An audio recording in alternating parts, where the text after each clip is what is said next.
сайн байцгаана уу? Эцэг өдрийн мэндийг хүргэе.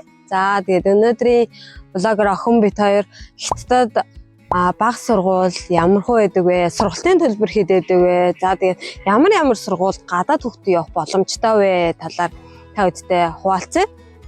За охин маань энэ 7 нас хүрж байгаа. Одоо 10 сард 8 нас хүрнэ. За энэ жил зөвхөн 1-р ангид орж байгаа. Яагаад гэвэл 6 настай одоо 1-р ангид ороогүй. Тэгэл Хятадд яг ийм байд юм билээ л дээ. 8 сарын 31-ээс өмнө 6 нас хүрсэн бол 9 сарын 1-нд 1-р ангид орох боломжтой байд юм билээ. За тэгээ охин маань болохоор 10 сард 6 нас хүрсэн болохоор тухайн жил бас 1-р ангид орж чадаагүй.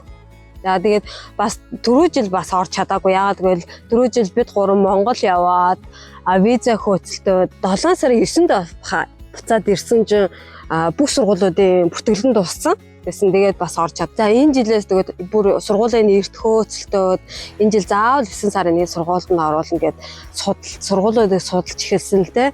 За тэгээд Хятадд болохоор нийтдээ 3 төрлийн сургууль байгаа. Нэгт нь болохоор улсын сургууль. Улсын сургууль хоёр нь ямар ч Хятад хэл сайн байсан ч гэсэн гадаад төсвөд орох боломжгүй. Хоёрт нь болохоор хувийн сургууль. Хувийн сургууль нь болохоор бүх хувийн сургууль бас гадаад төсвөд авдаггүй юм байлээ. Одоо жишээ манай Тэнжин хотод гэхэд нийтдээ 26 хувийн сургууль байгаа. 26 хувийн сургуулиудаас 3 хувийн сургууль гадаад төх авах боломжтой юм билээ. За тэгээ бид нэр чинь энэ 3 сургуулаа арайч нэгэн олоод за тэгсэндээ сургалтын төлбөрийн хувьд 10 жилийн 15-аас 25 сая төгрөгийн хооронд зөвхөн сургалтын төлбөр нь. За тэгээд тэрнээ сургалтын төлбөрөөс гадна маш их нэмэлт ийм зардалуудтай жишээ нь болохоор одоо хоолны мөнгө өглөө өдөр оройн хоолны мөнгө нэг семестрийн 4,000 вон хойцаа. За тэгээд сургуулийн хувцас цүнх тэр нь болохоор нэг ойролцоогоор 1,000 вон. За тэгээд дараа нь хэрэг гэр нь холол сургуулийн автобус байгаа. Тэр нь нэг семестрийн 4,000 вон. За өшөө бас гэр нь холоод дотор байранд байрлаж олно. За тэр нь бас нэг семестр бас 4-5,000 вон хооронд сургууль бүрийнхэн өөр үнэтэй байна штэ. Тиймэрхүү ер нь нэмэлт төлбөрүүд бас аягүй ихэд юм лээ. Тэгээд бид нэр охиндоо сургуулийн сонгоцсон байгаа. Одоо 9 сарын 1-нд явна. Сургалтын төлбөр одоо нэмэлтийн зарлуудыг ингээд тооцоолоод үзэхээр ойролцоогоор жилийн 25 сая төгрөг орсон болж байгаа. Хятад ч нөгөө юу юм бэ лээ?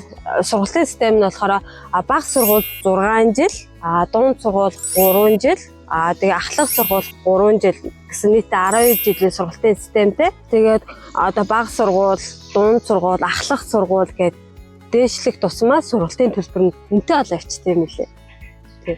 За тэгээд өшөөчин одоо охин маань сургуультай яваад өглөө 7-оос сургууль дээр очино. 7-оос очиод 8 хүртэл өглөөний цаг авна. 8-аас 12 цаг хүртэл хичээлээд 12-оос 1:30 хүртэл өдрийн цаг аваад амтаж амраад 1:30-аас 4 хүртэл дахиад хичээлнэ.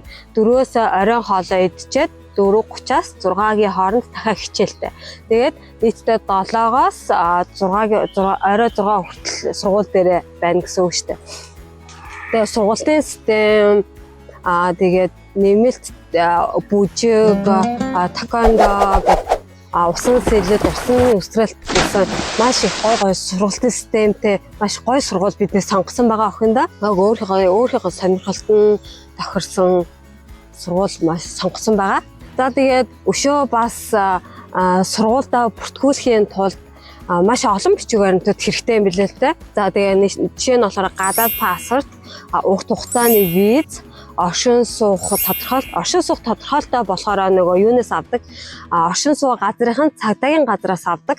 За тэгээд өшөөч эрүүл мэндийн хуудас эцэг эх хоёр нь 6 сараас дээш эрүүл мэндийн даатгал төлсөн байх ёстой гэсэн нэхэмжил нэлээ олон юуны бичиг баримтууд шаарддаг юм билээ. Тэгээд тухайн сургууль бүр өөр бичиг баримт шаарддаг юм билээ. Одоо охины минь орох гэж байгаа сургууль болохоор яг тийм бичиг баримтууд шаардсан. Тэгээ бас за тэгээд нэг хувийн сургууль одоо яг иймэрхүү байна.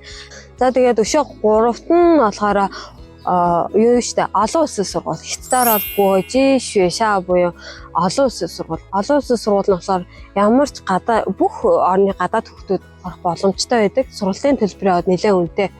Жилийн ойролцоогоор Монгол мөнгөөр 70-аас саяас дээш 70-аас 100 саяын хоорондоо сургуулийн төлбөрийн хувьд нэлээд үнэтэй. Тэрнээс гадна бас нэмэлт аягүй их нөгөө зардлууд бас байд юм байлээ. Тэгээ тэрийг нэг тооцоолоод үзэхээр нэг 100 гаруй сая төгрөгийн төлбөртэй байд юм лээ. Тэр нь олон улсын сургуулиуд нь бол ямар ч гадаад хөгтөд явах боломжтой. За тэгээд нэг иймэрхүү байна. Манай охин маань одоо 9 сарын 1-нд 1-р ангид орох гэж байна. Ээж аав хоёр нь бүр аим баярлж байгаа. Маш их юм сураасаа гэж хүсэж байгаа. Тэ? Нөхөө? Зөндөө их юм сурна тэ? За тэгээд хятадд сурах гэж байгаа манай Монгол оюутнууд маань гэр бүлтэйгээ хүүхдтэйгээ ирж энд сурж амьдрах гэж байгаа оюутнууд маань хүүхдээ сургуульд өгөхөөр болоод яг ямар сургуульд өгөхөө мэдэхгүй яг яах ихээ мэдэхгүй бол надтай холбогдоорой.